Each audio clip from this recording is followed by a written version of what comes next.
Okay, here we are. We're ready to try this again. I thank you for being here and watching this very similar topic that might sound familiar to you, like if you were here last week or you happened to go back and watch it from before. I'm not going to get into the details, but I learned a very hard lesson and I have solved it, I believe. And also, I'm going to record this, so if anything happens again, well, anyway, we got the bases covered. So today we're going to talk about bananas. Everyone wants to talk about bananas. The world is going bananas. It's just nuts out there. That's what I should do. I should tape a peanut to a wall, and I should get, I don't know. I mean, the world is my oyster, right? I could get like $1,000 for that peanut on the wall. That's the kind of thing you need to really enunciate if you're going to say that. Peanut on the wall. So just checking. Oh, Rob, we need to do a quick sound check here. Go ahead, say something. See if the audience can hear you. Everybody hear me loud and clear. Okay, wait. Here I am coming to you live from South Carolina. All right, now I wait for the confirmation text. Probably hear it real soon. Hello, text me. I'm waiting for the confirmation text.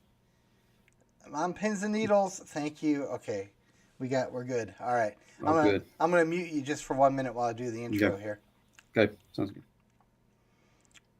Okay, so we're gonna be talking about beauty today, but before I do that, let me do a quick introduction of the Gutencast, a function of Guten Book Press, an online book retailer site that I created some time ago now that we're ready to fire up.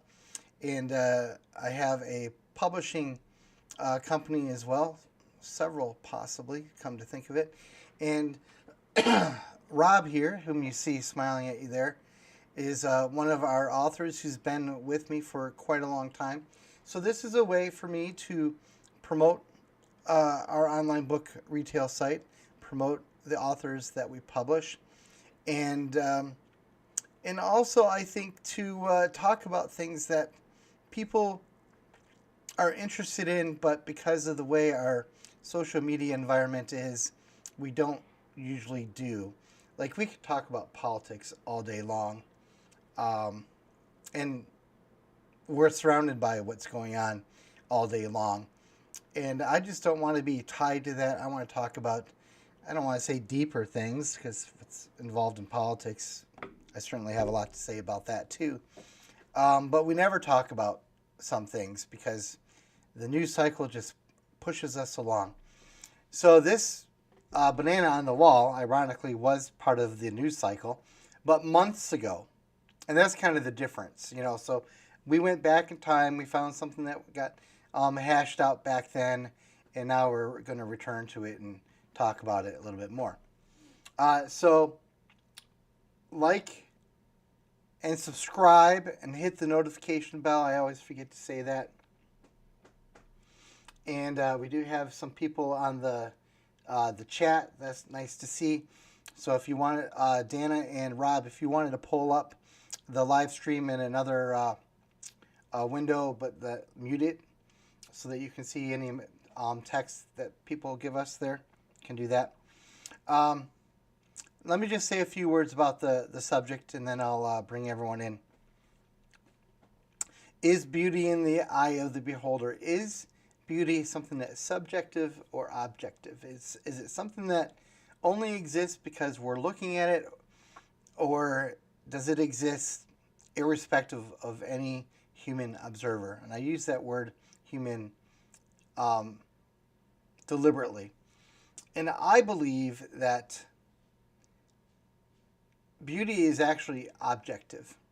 That even if it's something that is perceived by subjective agents, it's a feature of our universe, and as such, it cries out for explanation. It's a mystery. Like, why should there be something like beauty. Um, I gave an example when I talk about this of like my dog. My dog is like the epitome of a stupid creature. I mean, he's the dumbest animal I've ever interacted with, and I've interacted with some. I've seen rabbits that are smarter than this dog. In fact, most rabbits outsmart him easily. The only animal that doesn't outsmart him is the raccoon. He usually gets the raccoons, but all the other creatures he never catches. Um, but when the moon is out and looks beautiful, and the whole scene is the sunset, he shows no interest whatsoever in this. It's only me sitting there taking pictures on my phone, and they never look good, right? A sunset never looks as good on a phone picture. You just can't recapture it. And there's something about the whole scene that it's not just the visual part; it's the whole atmosphere of the moment, and you just really can't put your finger on it. And I think what's really happening there is something that is almost, maybe the event is not transcendental, but we're touching on something transcendental, something that's immaterial at the very least. It's not like it's not like you could somehow throw that whole experience into a frying pan and fry it up and work with it. It's something that is intangible but still real. And I think that cries out for an explanation. And I think at the very same time that it does, it kind of calls into question whether or not things like a banana on the wall would constitute as art. And we usually, when we talk about things that are beautiful, especially things that we make, we want to call them those things art or artistic, that kind of thing. We expect our art to be beautiful, and this banana on the wall, I think, makes a mockery of that idea. And so we're going to have a conversation, me and my guests, about how we feel about the banana. And I'm going to share with you as we go on a piece of artwork that I personally do find beautiful. And we'll see what you guys think as well. So right now I'm going to introduce our first guest, Rob Cely. He's the author of a number of books that we publish. And Rob, they can hear you now. How you doing? Doing great, Tony. Thanks for having me on. Glad to be here. Glad to be a part of this and to talk about such a scintillating topic like bananas on the wall. Yeah, right. Yeah, you're trying to make it sound better than it really is. I understand. But yeah, No. go ahead. So, what's your first thought about the banana? Well, I mean, I think that I mean, this banana is what the immortal banana doesn't rot, doesn't ever go bad, is never destined to be made into banana bread one day. Which I think we found the answer to that, and I'll let Dana answer that. She's the one that dug up to this clue as why the banana no longer ages. But my first take on this is that it's just lazy. Um, a banana on a wall. Um, how can you get, I guess, a more lazy form of art? I thought that the who was the guy that did the Campbell soup cans. I'm drawing a blank on his name right now. Oh, as art? Yeah, Oh, yeah. Warhol, Andy Warhol. Right. Andy Warhol, and I just think that might be like the lowest form of art, but I think it has been eclipsed by this banana on the wall. So, your feeling kind of is that in order for something to be considered art, it requires effort. I mean, that's kind of what you're saying. Well, that's the first thing. I mean, I look at artists like some of the paintings that you bring up, and some that I look at, and I look at those paintings, and I can't do that. And I'm impressed by that. I can't do that, and so at least I can admire their skill. I can admire their talent and how they shape things, and how they can take just a bunch of paint and make it into this beautiful picture. And that's something that, I mean, I've tried to paint, and I mean, it's beyond me. And so, I mean, I can't do that. But the banana on the wall, I can do that. So- I can tape a banana to a wall. yeah, So I mean, yeah, at least at that level, I mean, as far as being art goes, I mean, there's got to be some sort of talent, some sort of effort behind it. Um, some sort of work that you study, that you perfect, that you become better at. That at least most people can't do. that seems like a really hard to measure criteria for art. Um, yes, yeah, I mean, it probably would be, but I mean, it's one of those things that I mean, like I can look at, like I said again, the painting, and at least I know there was some artistry, and maybe that's a better word for it. Is there some artistry? But I think the same thing with the guy who builds my cabinets. Mm, Um, I can't do that. Would I always consider that art? I mean, not necessarily art, but I mean, there's some people that'll build cabinets and it'll be art, sure, but not every cabinet built that's difficult that takes skill is going to be art necessarily. sure. All right. Well, I have a feeling that we're going to return to that. So Hmm. at this time, I'm going to bring Danna into the conversation. Danna and I have been friends for a very long time, um, 30 years, I think, if I want to do the math. And apparently, she has been sort of stalking my activities, and so she knows more about the things that I'm doing than I do, is my impression, which I guess should concern me. But anyway, she has taken an interest in art and beauty and has some things to add to the conversation, and I'm glad to have her. So don't say anything yet, Danna, because I got to put you on speaker. All right, Danna, you still there? Yeah, I'm here. Oh, Hi, good evening. I got to turn you up. Hold on a second. All right, say something again. Good evening. Hello. There we go. Robbie, here, okay? Hey, okay. No, I don't see that well. She is tiny Oh, still. yeah. Good call. How about we make the banana small There you go. and make Danna big? Uh oh. I'll fix that. Yeah, don't put her behind me. I You know. I usually tell people to pronounce my name by calling me Danna Banana. Uh, It helps people to have a visual. Sure.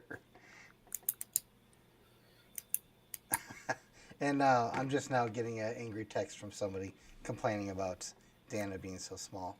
So I should also explain why Danna is not moving, because people might get the wrong impression. They might think that, I don't know, we've cryogenically preserved her and we're just sort of moving her lips or something.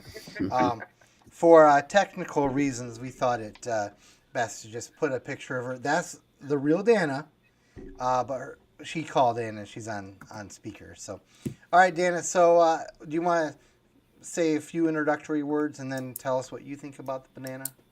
Sure. Thanks. I appreciate being here again tonight. I am my husband's wife and my son's mom. I'm a homeschooler, a homeschool mom, and yeah, over the past 2 years, we've gotten to explore beauty and art in our homeschool co-op, and I just think there's a lot of interesting ideas to explore, and I've enjoyed the opportunity to explore it, and I'm kind of interested in this whole banana. So you did some research on the banana. Uh, why don't you share us what you learned? Share with us what you Yeah, learned. that would be my husband who Oh, never asks a question before he, puts fingers to the keyboard to find out the answer. uh huh. So the banana actually, it changes out. Like the person who owns the exhibit literally replaces the banana and duct tape every 4 days, and What? so that's why it always looks yellow. Oops. That is bizarre. Like, what's the point at that point? Well, that's the $10,000 question. The $6 million question, I think, if I Right, remember correctly. right. Now, wouldn't that original banana be worth the most then, if that was still around, Right, right. even though Oh it's no, I raw believe like it was this? eaten. Didn't he This. eat it on stage? Well, so after he ate it, did they put another banana up there? Yeah. Or was So, so after the banana is eaten, is it later collected and put into a jar and does it become valuable in that state as well? Okay, I'm a little uncomfortable with the idea of after the banana is eaten and then followed by the word later. Well, Well, I mean, we're talking about. I mean, can it get more ridiculous than a banana taped on the wall, Tony? I think maybe you've topped it. Yes. I can tell people it used to be a banana and still give me $6 million. That's right. So, but you also, Dana, you found out like why the artist, or the person, like did the Yeah. thing. So I think I believe the name of the exhibit is comedian. Yep. And so it was a joke. This is not someone who's actually seeking to express an artistic idea. He literally threw a banana on the wall and went, what will the reaction be? Will anyone think that this is art? So it was kind of an experiment from his end. And so I don't have any personal animus against him because he's not claiming to be an artist. He is not the one calling this art. It's people's reactions who have elevated this and for some reason ascribed value to it, $6 million worth of value. And so the joke is really on them, is Sure. my thought. So, what do you think makes something art? When does it become art?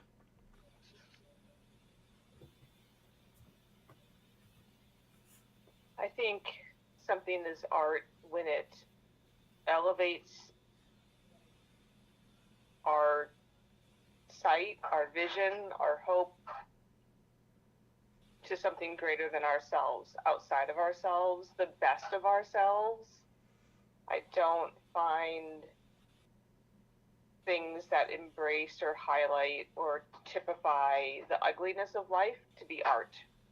That's just the life that I have to live on this earth. Sure. Art, I feel like, should elevate. That also sounds like. Okay, so the question is: Okay. is it back? Yeah. Can you hear me? Yeah, Dana, can you hear Okay. me? Yeah.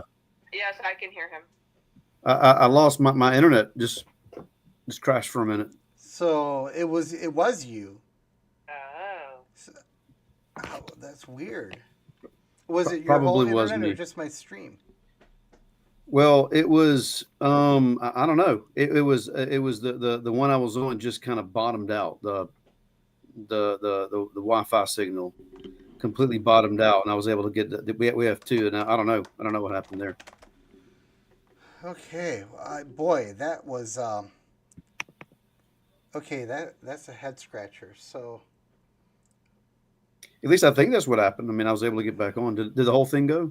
yeah, the whole stream crapped out. But That is everything on my strange. end was working. My streaming software was good. Um, our private channel was good. So I do not. Oh, it's almost like let me lower the buffer settings here Mm-hmm. because that's the only thing I don't know if maybe it's not going to even let me here output because if it's in action maybe it won't matter. Mm-hmm. I'll see how that would cause the urine to freeze up as well. Yeah, but it looks like it says that people are still seeing this. It's just buffering Mm-hmm. quite a bit. So Okay. good grief. See, the other thing that's different about this time is I'm drinking water. I'm not drinking my whiskey. So I don't know. That could have done something. Now, if ever there was a time where I needed to drink the whiskey, Yeah. hold on just a second here. Mm-hmm. The only thing that I can think of is that there's a strain on my internet stream because there's no reason why your signal crapping out should have affected me. Right.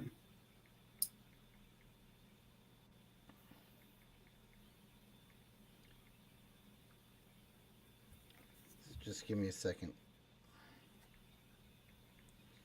So here's my next theory. There may have been an internet burp like in my area, which is conceivable. Mm. Hmm. The theory that we were uh, put out there while we were kind of had that lapse. This is actually Danna's husband, apparently, that there's an actual banana mafia that might be involved. You're listening. Yeah. Talk with less bits. Okay, so I can see that we are back. The stream is up. People are talking. Let's just carry on. I did record everything, so we will be able to reconstruct it, but that's kind of annoying. So I feel kind of bad that we've gone through that again, sort of. Hmm. Okay, so let's try to get back on something. So I think, Danna, that what you were when you were talking about how this banana on the wall says more about the guy who bought it than it does about the guy who was, making fun of it. um, and I think we could add on to that by saying that a society that was fascinated, just as we are, even maybe, by this banana on the wall, there's something wrong with that society too. Like the guy who bought it, he himself would not have purchased it if he didn't think there would be some kind of return on it. Like I mean, he did this at a major auction place. What was it, Sotheby's, if I remember correctly? Um, so Sotheby's expected a reaction, and we gave it to him. So it's almost like there's this worldview. I don't know, cultural component or worldview component to what we think is art, what the average members of society thinks is art, and somebody thought that was worth ridiculing. So I mean, I don't know where you want to take that, but Rob, I mean, what do you think about that line of thought? Well, I think it's there is a kind of style of art that's like ironic, isn't it? I mean, they'll do things ironically, and so this guy's making fun of art, and then for some reason the art world can get a buzz about it because now they're making fun of art, and they can do it. They're doing art ironically now, and that somehow has some deeper, greater meaning. I remember I used to go to this place called the Art Bar, and it was full of like these people. These are poor students, right? But at least they were sophisticated and they knew art and everything, and they would be ironic about all the stuff, and they had kind of like gotten to one point in their sophistication where they'd come full circle and now could enjoy real common things. Like there was one group that loved to watch professional wrestling and to drink Pabst Blue Ribbon, and when you think of the artsy people, you think of the, just sipping on some fun wine and, watching NPR or PBS or something. But they're so sophisticated now, they've come full circle and they're doing, drinking PBR, watching professional wrestling, and they would get into it quite vocally. But the whole point is they were enjoying it ironically. And that was and that was making a statement. And so, I mean, this comedian's making this great statement. Look how, look what art's become. And then the kind of art world gets on the bandwagon with it as well. And so does this guy who spends like, what was it? Like $6 million, for a banana. Mm-hmm. And they made some statement or critique about the art world, about, life in general. And so, thus it, I guess, becomes art, even if you're making fun of it. Seems kind of tragic in a way. It becomes art against its wish. Yeah, it sounds tragic, but I mean, it's if you've gone so far in the process of deconstructing everything, eventually it's going to turn on itself, isn't it? Yeah, right. And you'll start deconstructing yourself now, and maybe that's what this banana is all a symbol of. So that's actually brings to mind a possible metaphor, um, like the idea of deconstruction, which you said. Like there's definitely a theme and a trend of trying to break everything down into its most minimal component parts. Again, as if everything's like there's a everything's material, like you could. Mhm. But um, in a way, I think encountering something that is truly art and beautiful is like interacting with something that's alive. Like Mhm. it has its own life somehow, and like the this is gonna sound a little morbid, but like it's weird you when you're like go to a funeral or something, and you're looking at the the person who was formerly alive. I mean, everything's still there about that person, but Mhm. he's not alive anymore, and you can't like what changed, like what really changed, and it's almost like this mysterious thing that you can't put your finger on, but it's still real. And I wonder if beauty and art are kind of like interactions with something that have their own life. Um, Mhm. Dana, what do you think? I think you're both saying some really good things, and I'm not sure that I have anything equally beautiful to say. I think, yeah, that's kind of where I'm going to land at the moment. Okay, Rob, pick up that ball and run with it then. Well, one of the big questions that I have when I see something like this is like, I mean, how did it get to the, how do we go from things like the Sistine Chapel and the Pietà and, Mona Lisa, School of Athens, all those wonderful works of art, and then now we're here with well, whether it's ironic or not, or making fun or not. I mean, the bottom line is somebody took this as art and it got recognized as art. Mm-hmm. Um, and we don't even have to go to the banana. I mean, I think there's some equally ridiculous um, works that were considered art. That I mean, to go with Dana, like about things that were absolutely ugly that were passed off as art. One thing that comes to mind is, you remember years ago, this is a long time ago, there was a guy that had a piece of art called Piss on Christ, Oh, right. Yeah. was the name of it. And what he did is he got like a pan of urine, and then he got a picture of Jesus, and he put it in his pan of urine and took a picture of it. And if I'm not mistaken, this might be the same guy that took pictures of like dead cats, like on telephone pole, like nailed to telephone poles or something.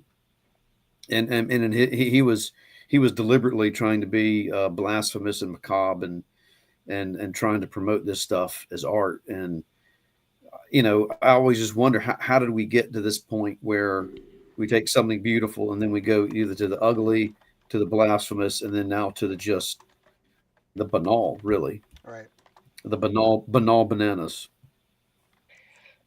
So this might be last week, Anthony, you mentioned Saving Leonardo by Nancy Piercy, Yeah. and so I picked it up off my shelf and started to read it, and she talks about the separation, whereas we used to have a unified understanding of the world, right? It became separated into the upper level and the lower level, and religion and philosophy was put up at the upper level, and the bottom level was science and facts and things that could be quantified. And I think when you've got that split, that's what leads to elevating the banal. Well, yeah. If you've demoted the transcendental to the material, then everything's really kind of brought down to the same level, and nothing could dare rise above it, right? Right. So in that scenario, everything's on the same plane. So what's the real difference between a red dot on the plane or a black dot on the plane? It's just kind of a crude kind of way of putting it. I mean, it's just all flat surface. Well, what I think is so interesting is that the people who want to um, denigrate, bring down art, and all of these reactions to, one age, the next age reacts to the previous age, Mm-hmm. modernism, postmodernism, neo pop, post, all of these different reactions. Um, they are claiming that they're not adhering to the old ways of thinking or the old ways of arting anymore, and yet they will still put a stake in the sand and say something is good versus something is bad. Sure. Yeah. Right. They're still making judgments, right? Even for Right. this comedian to put this banana on the wall, he's casting judgment on all the other art forms. He's not necessarily rendering art a meaningless concept, because in order for him to make his assessment, he must do so by accepting that there's is meaning to it somewhere along the lines. Was that coherent? Because I thought it Yes. was coherent. Yes. Okay. Yes. No, that's very. That actually kind of reminds me of there was a G.K. Chesterton, how he talked about humor, that for something to be funny, you got to have something sacred first. Otherwise you Right. can't put it in a funny situation. Like he talked about the old joke about the Pope driving a car. The only thing that's funny is because you've got some kind of sacred feeling about the Pope, and it's funny that he's doing something as mundane as driving the car. And if you're going to denigrate everything and there's nothing sacred anymore, then there's nothing even to make fun of about even with the banana. The banana can't make fun of art unless there's something sacred that he can ultimately make fun of that Yeah. maybe in itself has been denigrated at some point. It's kind of interesting in that context that in our society, up until recently at least, that there were things that were sacred that you were not allowed to laugh about or make fun Mm-hmm. of. Comedians stopped wanting to go to college campuses because Yeah. what whatever they said, the things that were sacred, you were not allowed to be funny with them, Mm-hmm. which is kind of a twist on that. Because I think Chesterton's right, but then what if what if you're in a situation where you have a society that's filled with these sacred cows, and you're never allowed to laugh at them? What happens to that society? I wonder. I mean, you get so serious you can't play and you can't laugh, and I mean, I would imagine the death of that society is not far behind. Yeah, sure. What do you Yes. think, Dana?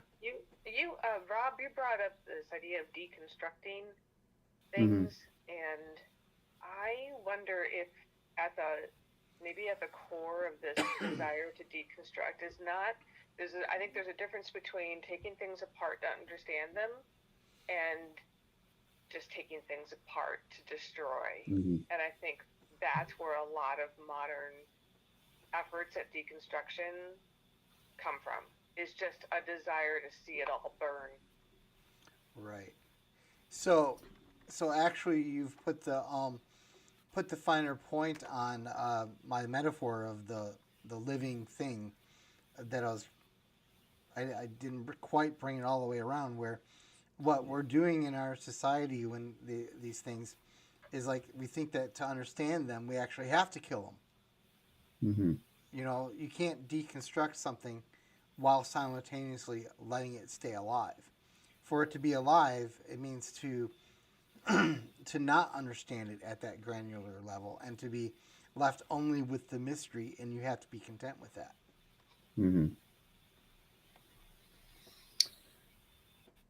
Yeah, but if I guess like Dan is saying, the point of deconstruction is to destroy it. Yeah, yeah, I mean, and I think like the art that we have today is in some way going to be um, living with the inheritance of the previous art, like the nihilist movement, and people who did believe that life had no purpose to it. And this is, I guess, when evolution was finally coming to the mainstream, and ideas about the Big Bang and the big crunch, and one day our universe is going to collapse on itself and then get destroyed, and we're just a bunch of random collocation of atoms. And then, quite rightly, the artist looked at that and be like, I mean, what's the point? I Yeah. mean, the universe is empty, it's cold, and so I mean, unfortunately, they kind of took that lifestyle on and ran with it, and except for, I guess, maybe the exception would be T.S. Eliot. He Sure. kind of started in that school, but then his conversion to Christianity, and you see,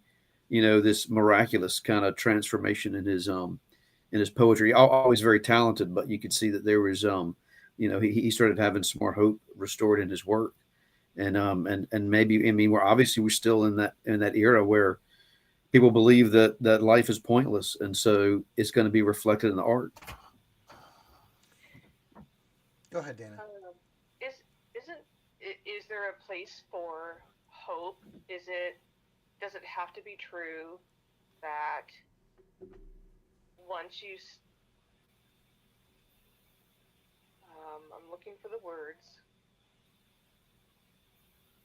Does it have to be true that a society has to die?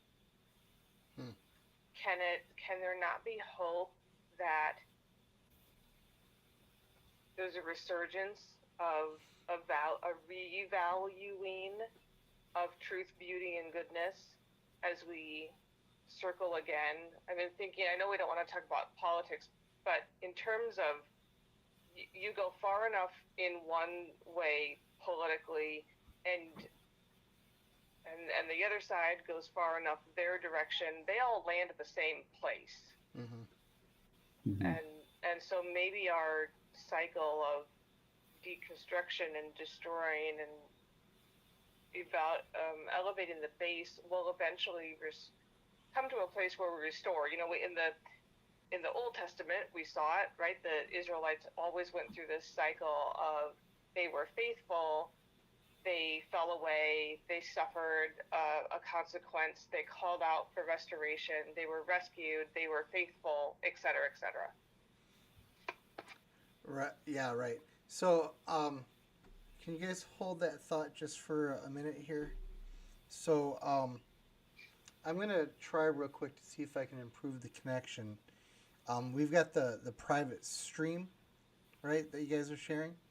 Um, I'm gonna turn off the camera so that only the audio is running, and that might free up some bandwidth. Okay, so you won't be able to see Mm-hmm. me in real time, but you should still be able to hear me. So I didn't want you to be frightened. Here I go. There you go. I'm gone. So now you have to look at the delayed version on YouTube, if nothing else. And Mm-hmm. the other thing that I want to do, we'll see if that catches up.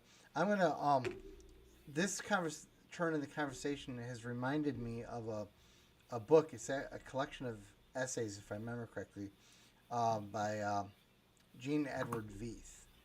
Now, Dana, I think you know that person, right? I do. I sat in one or two of his classes. Yeah, Rob, is that a name you're familiar with? I'm not familiar with him Okay, or her. you'll him. Yeah, you'll you'll love him. But the book is about basically kind of the direction that we've just come now about the deconstruction of art. Although this book was of literature, I'm just gonna step away real quick and see if I can grab that book, because I believe I underlined a quote, if I remember correctly, that's really relevant. So, give me two shakes of a lamb's tail. Talk amongst yourself here. Discuss. Is that like the old coffee talk? Yeah.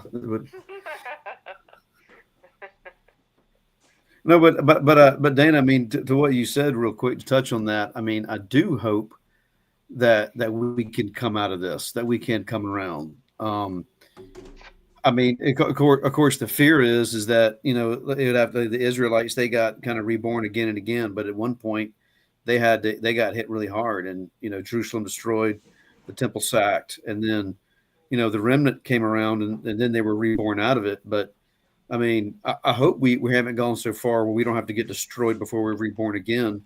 But of course, that's always the fear, and I guess it's not up to us if we've gone that far or not.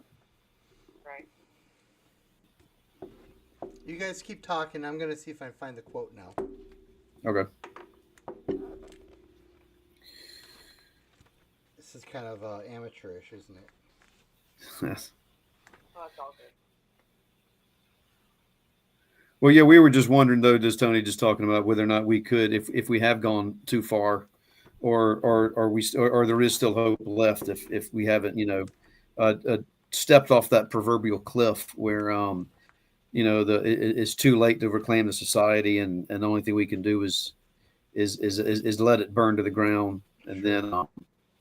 then build it back from the ashes again. I don't know.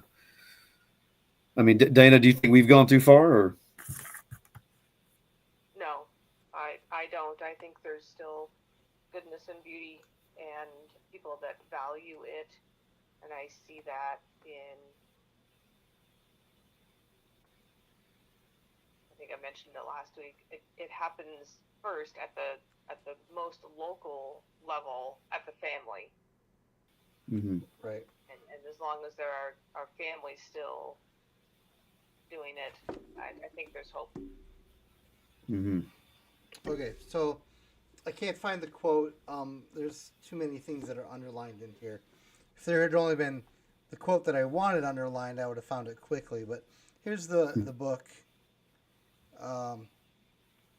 So criticism after Auschwitz, and basically the premise of the essays that are in it. I believe.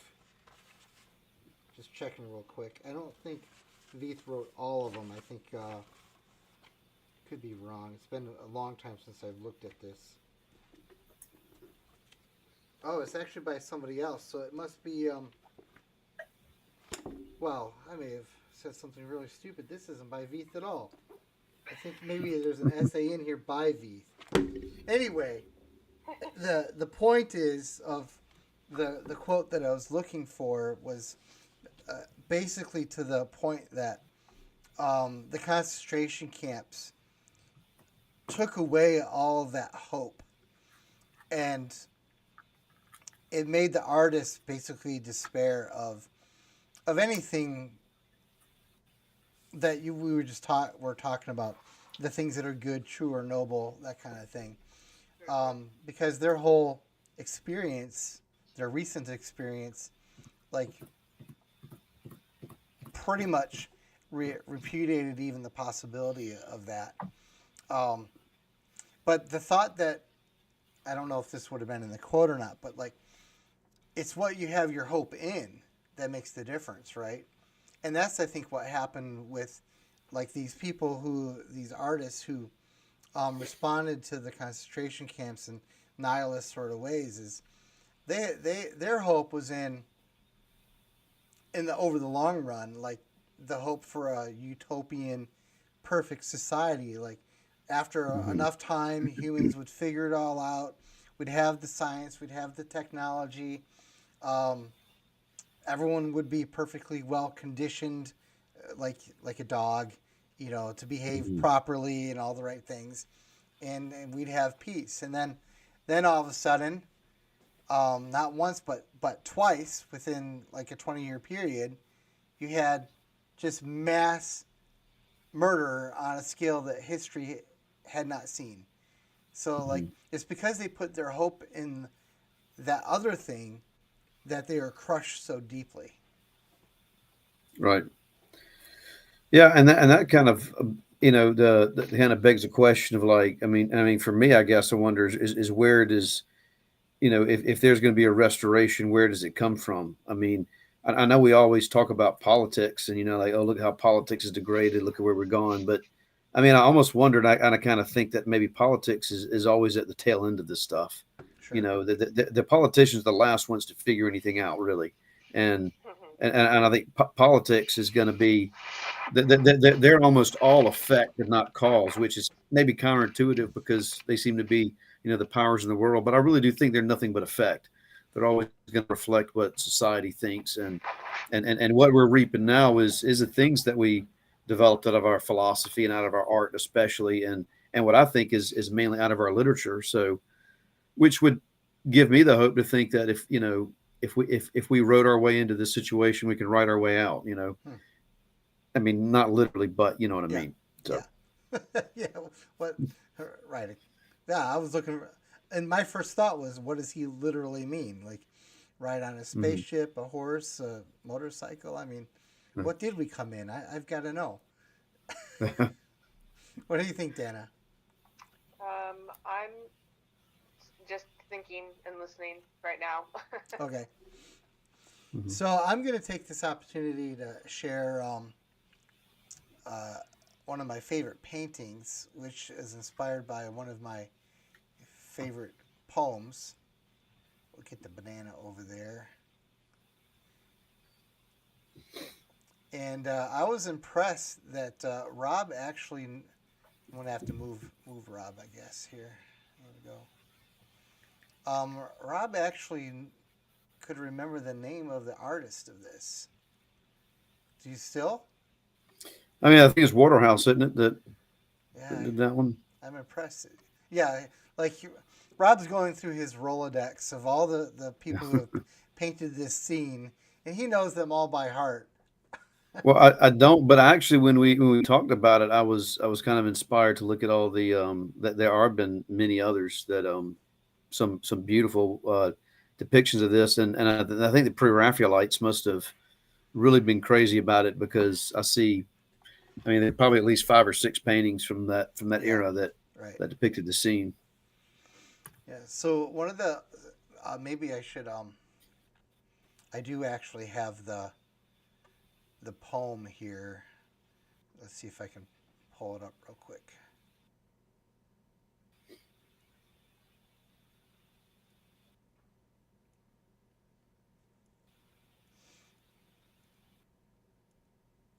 It's coming, theoretically. It's all the way at the bottom. And it's not coming, so we're not going to mess with it. So, La Belle Dame Sans Merci, um, it's basically about this knight who goes traipsing through the woods and somehow encounters this beautiful woman and becomes enchanted by him. And then he decides not to go off to war. He just kind of stays there and dies, I guess, which is the typical impact of getting attached to a beautiful woman. You kind of get latched on until you die. Without complaint, I want to hasten to add. um, but there's so much about this picture that like appeals to me, but it also is it's kind of again like if I were to really try to explain it, I would explain it away. Like I would have to kill it to explain it. It's alive completely on its own, and that's how I have to interact with it, or I lose whatever its value is to me. So I don't know. I guess it's a little bit of repeating something that we've already talked about. But if anyone wants to comment on what I just said or this image or the poem, feel free.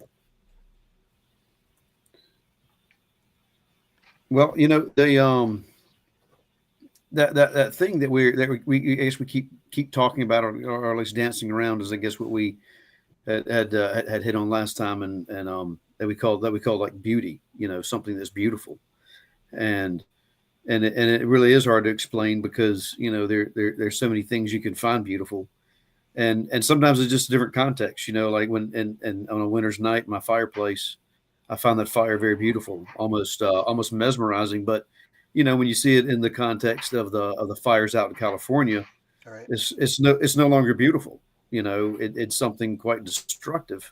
And so I mean, there is that you can take and have the same thing, just you can change the context a little bit, and it goes from destructive into beautiful, and you can do it with it just about anything. I mean, I mean, you can even do it with this woman that Keats talked about. She's not just a beautiful woman; she's a beautiful woman without mercy, That's and right. um, Yep.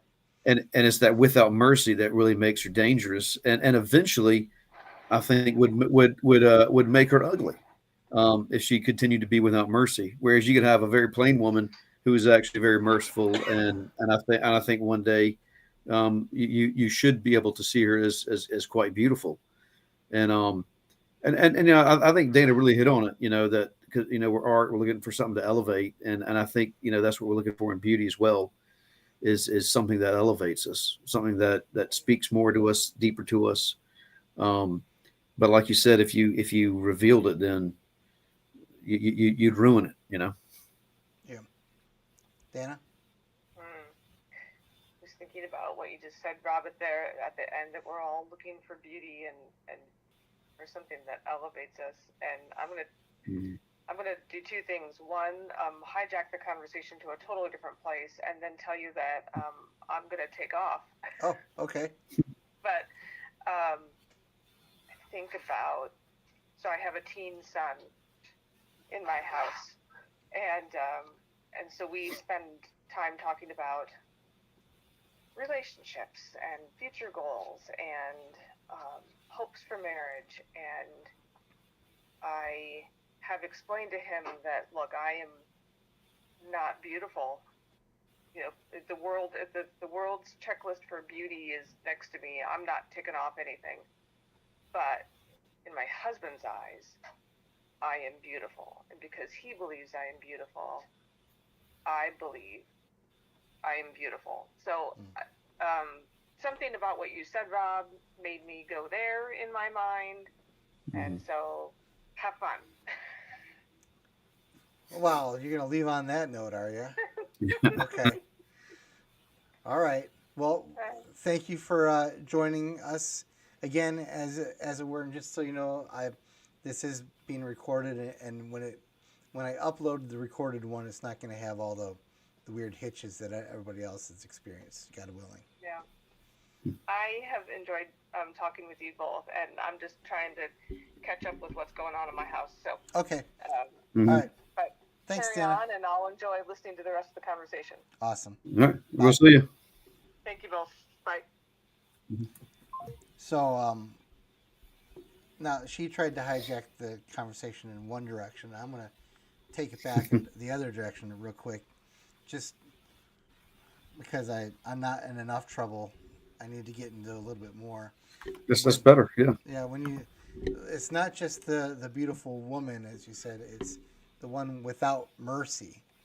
Hmm. And I'm reminded of something that a friend of mine, Lumens.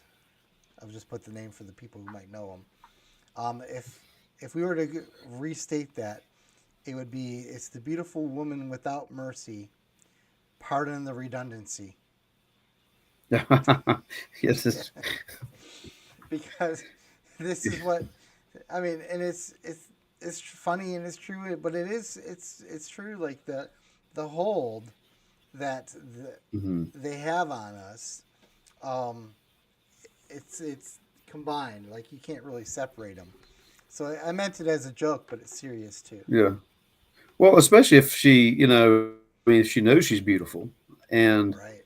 and then it's I remember that there was this, I don't know where this, how this popped up in my head, but this is like an old something I was reading, and like it was like something out of like Chaucer, or maybe it was a medieval, maybe it was a medieval adage or something, but it goes um a ring of gold in the nose of a pig is like a beautiful woman without virtue. Hmm. And so you got this, yeah, you get this beautiful woman, but then there's no virtue attached to it, so there's something really inside. And yeah, the woman who knows she's beautiful and who's also willing to use that beauty um to manipulate others Right. and to get her way. And yeah, she becomes a don merci, the sans merci. Sans and mercy. um and I mean that's what I mean, and that may be just the, I mean that's the origin of places like OnlyFans, Right. where it's, I mean, in my opinion, it's a high degree of manipulation there, and really attacking that vulnerability men have towards beautiful women, and exploiting it greatly. Yeah, that reminds me of a topic that we brought up last time, which I told us all to think about, and I don't know if you did your homework or not. I know that I didn't. About to what degree would a man's perception of beauty be different than a woman's perception? Well, that is, I mean, that's kind of funny because I've always kind of joked that that women don't get dressed up for men. Yeah, That they get dressed up for other women, right. and that's something that's been confirmed many times over in my life, having you know a wife, a mother, daughter, and a sister. Women like to get dressed up for other women, so I don't know if the standard is different. Um, but I guess it's got to be. I mean, there's a whole reason why that all the movies and magazines that try to and entice with beautiful people always target men. Hmm. Or I guess I'm trying to say is pornography is a business that is almost exclusively targeted to men. So yeah, so the frame of reference that we have here, of course, is men's perception of women as beautiful. Hmm. But the idea of beauty, and I think the problem when you try to understand beauty is there are things that have nothing to do with sexuality or anything like that, like the sunset, Hmm. right? And Right. so like we can come up with a materialistic understanding of why men and women would perceive each other the way they do. But what is the materialistic explanation for why you would think that a waterfall is beautiful? Like, where is it? Hmm. Where what? How do you get to that? And if you have no explanation for that, it almost screams out that there's more to the world than you can actually see, touch, or taste. Yeah, because I mean, I don't think anyone really thinks of their water faucet as being beautiful. You know, um, Right. it's very efficient. It's much more efficient than say a waterfall might be, but yeah, there's not beauty in it. Um, and sometimes I wonder, maybe it's what is what we bring to it. Context says a lot. Um, you know a seeing a beautiful woman that's in just the right place at the right time, Yeah. um, and perhaps even the mood that you're in Right. to see a beautiful woman. So that yeah, Um, that's our tension again between whether or not beauty is objective or subjective. It's like, mhm. yeah, it's objective maybe if you accept my premise, but it still has very much to do with the subjective Yeah, receiver of it too. it does. And sometimes you can see a woman that you think is beautiful, and then you get to know her, and it Right. kind of ruins the whole. It'll ruin the illusion. Yeah. Um, and maybe that's where the difference of the men and women are. A lot of women, I think, might reserve their judgment for whether they think a man's beautiful until they get to know him. Yeah. Whereas a man's willing to look almost immediately and think a woman's beautiful, and then sometimes even just impose all kinds of qualities upon her that she doesn't even have. Yeah. Sure. Yeah. Absolutely. Idealize her. Yeah, yeah, Yeah. Yeah. She was beautiful, and then I heard her talk. Huh. yeah. Yeah. I think that was a story of one of the great actresses of the silent movies. I think I can't remember her name, but she was like the best actress in silent films, and then her career got ruined when they went when they went to sound because she sounded just terrible. Really? Is that Yeah, true? Is that true story? it is a true story. I'll have to. I'm gonna have to search up the name of who that actress is and give Yeah. it to you. But yeah, she had like this really like high nasally voice or something, That's and just sounded hilarious. awful. So. Okay. Hilarious. So, I wanted. So you're a writer. You're an author. Mhm. Um, and I am as well. So we have. I don't. Maybe I shouldn't speak for you, but I think um, my frame of reference for a lot of this is in the worlds that I create within my mind. Like, and then when I transfer them over to the written word, and Mhm. the glory, I don't know how else to put it, of trying to capture the what I have in my head and present it into somebody else's head so that they can share the same beautiful whatever it was in their mind that I had in my mind. Do you Hmm. ever think about your writing in those terms? Oh man, yeah, absolutely. It's just you kind of get the idea. You kind of hit. I think Stephen R. Donaldson said that writers don't get ideas; ideas get writers, Mm, and that kind of echoes a whole. In ancient Greece, they believed that the muses inspired them. And anyone who's written, who's had ideas, they can't really say where it came from, yeah, but because it kind of hits you at once, and yeah, I'm always in such awe of the idea, and I'm only reason I want to write about it is because I'm blown away by it. I'm like, oh, that's such a cool story, yeah. this would be really neat, and you could almost see it laid out almost in its completion in your mind, and yeah, I mean, you fall in love with it just like a woman, and yeah, but the difficult part, I guess, that craft is getting it into someone else's head and then hoping that they're are as in all of this as you are. Right. The painter can he does it visually, and Hmm. authors have to accomplish the same thing mentally. Yeah, yeah. Yeah. We have to rely on the words, but we can. I mean, you can have beautiful words too. Which I guess the difference between a technical manual and a poem. Yeah. You Right. know, it's not just the concept, I guess, that you're trying to express, but even the very way that you say it is trying to convey some sense of beauty. So we're releasing a new book by you within the month. Yes, Why yes. why don't you tell us about it?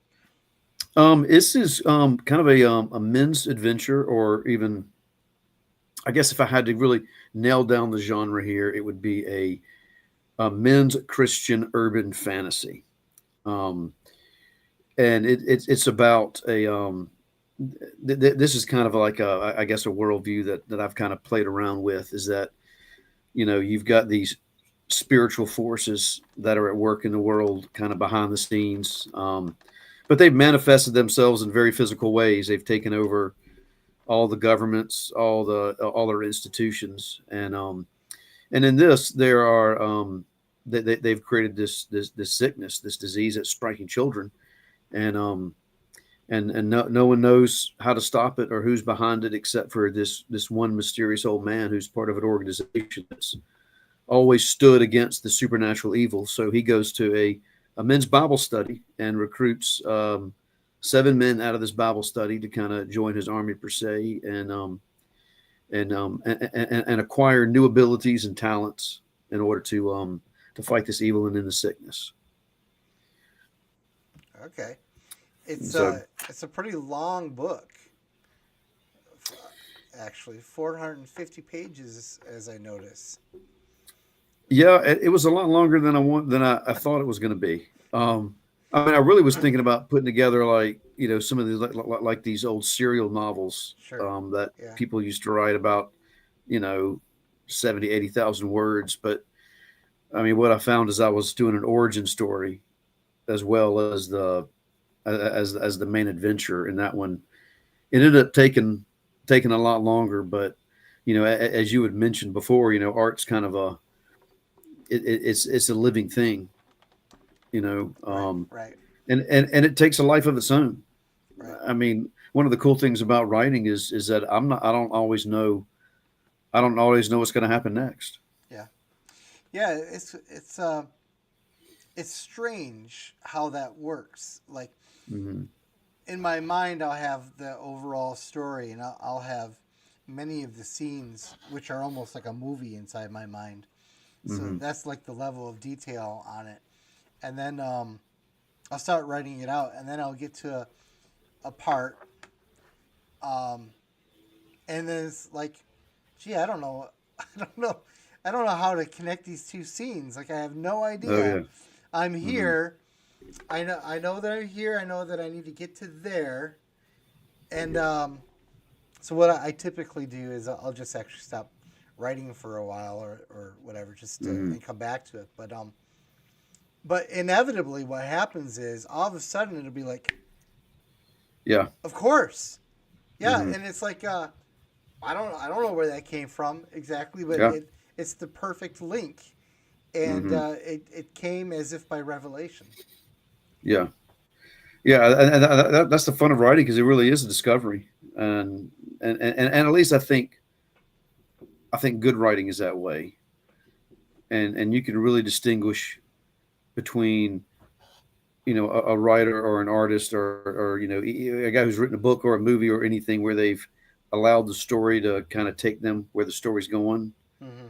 or or they've tried to insert certain ideology in there where they're forcing the story in a direction. Right. Yeah. And so therefore, and that's where I would draw the line between, say, like art and propaganda, um, which unfortunately today we get tons and tons of propaganda, and it's almost like you're trying to force the story to do something that that it doesn't want to do. I think you've just identified one of our future topics: Nice. art I could versus talk a long time about propaganda. that. Yeah. Yeah. So, what was your? Did you share your inspiration for this particular book? Like, Well, the inspiration part of it is coming from somewhere. Just I mean, two different places. One is just the world in itself, or how I imagine this world is part of just wondering if it actually started me like diving down a rabbit hole, um, of almost getting caught in some of the a lot of conspiracy theories and stuff, because you get the idea that, or sometimes you can't shake the idea that somebody else is kind of on the hands of control of this world right now. mm, And but as a Christian, as a believer, I go back to like Ephesians, where it says our fight is not against flesh and blood, and it does talk about spiritual forces all around us that probably have more influence and control than we realize. And so it was trying to first just kind of maybe flesh that out and make it kind of story worthy, where there weren't necessarily invisible spirits, but mm-hmm. supernatural forces that manifest themselves in the physical world. But mainly the inspiration came from a men's Bible study that I've been a part of for several years, and it's called The Swordsman, is what they call themselves, Okay. which is to say, the book is The Swordsman Chronicles, and and so it's almost a lot of it is a gift to these men, because I admire them a lot, and they've meant a lot to me, and so it's an homage to them, and maybe just ways I try to think of spiritual battles being brought into the world of flesh and blood. So It occurs to me that I could pull up a copy of the book cover, hmm and so let me do that. Let's see here. I don't want it to take too long, but okay, I think I can do it pretty quickly here. Ah, I I can do it. It won't take long, I swear. You just put it that's in that good. folder. Open this folder. Here we go. Okay. And there we go. I've got a bit of delay on my YouTube, so I'll it might be a minute before I see it, but I've seen it before, so that's good. Yeah, right. Okay. Well, you're oh, right. Yeah, yes, of course, because I turned off the video on. That's right. Yeah, okay. hmm Sorry about that. That's almost embarrassing that I forgot about that. That's all right. Yeah. Do you still have it? You still have it up though, don't you? Yeah. So there, I'll Oh just yes, there it is. there. So we'll just do that, and we may as well use it as an experiment to see if it changes the frame rate here. Okay. Okay, so we'll leave this up the rest of it. Oops. And get that out of the way just a little bit. There you go. Probably just got another angry text.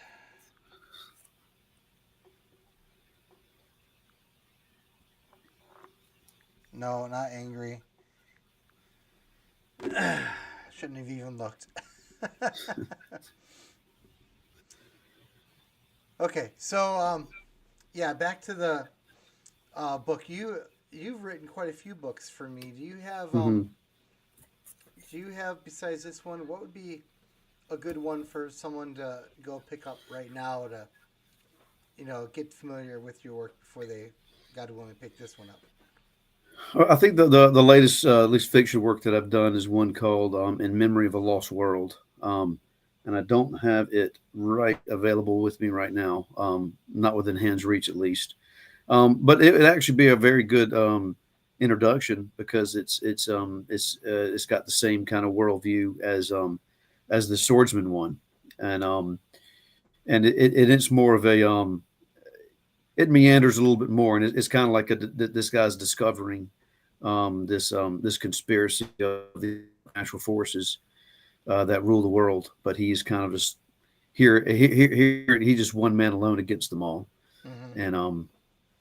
and and trying to discover what the real depth of the world is, and it's kind of like this man's journey into the world as it could be, the world as it once was, and just discovering the real depth that we have, and that's I mean, I think it ties right back to what we've been talking about, because what he's doing, he's stepping out of this material world, and realizing that there's so much more to our life and existence, and then it goes a lot deeper. Um, but in realizing that, just kind of realizing that we've abandoned all that richness of a deeper spiritual world, Mm-hmm. and embrace the things that are shallow, insignificant, and transitory. So, two things. Mm-hmm. One, it's interesting to me. I mean, we're both Christians and we come from that Mm-hmm. worldview. We are right within that worldview. But how, even